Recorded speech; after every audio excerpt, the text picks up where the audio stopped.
traffic and weather. On air, online. We are News Radio. WCBS 880.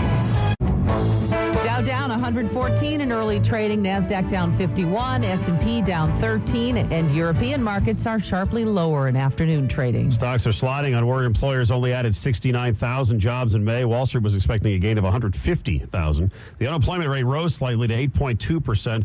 CBS News business and economics correspondent Rebecca Jarvis says this isn't the only month where the numbers were less than expected. The Labor Department also revised down the March and April numbers such that those numbers don't look as good as they initially did as well, which is obviously not what we want to see in an economy that's still trying to recover from the Great Recession. Joining us with his insight on the jobs numbers, former Deputy Assistant Labor Secretary Patrick O'Keefe, now at J.H. Cohn. Patrick, this report was pretty bleak. In an economy with almost 133 million jobs, over 2 months we've had a net gain of 20,000. Virtually every industry, with the exception of a couple, healthcare being one, had at least either stayed the same or a contraction over the 2-month period.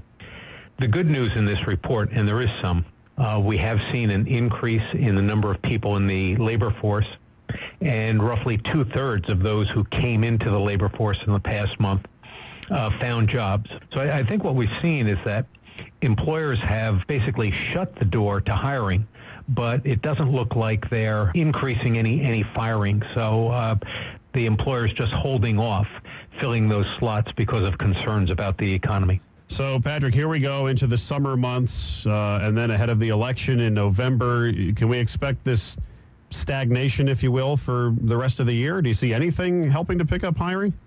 The past 2 months have been unduly weak. In the remainder of the summer, we will probably see a pickup back up to the 125, 150,000 per month.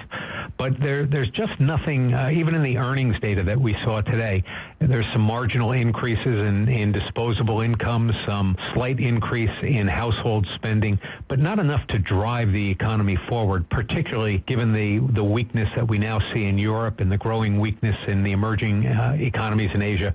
I think what we should brace ourselves for is slow growth, not quite as slow as the past 2 months, but slow growth for the remainder of the year.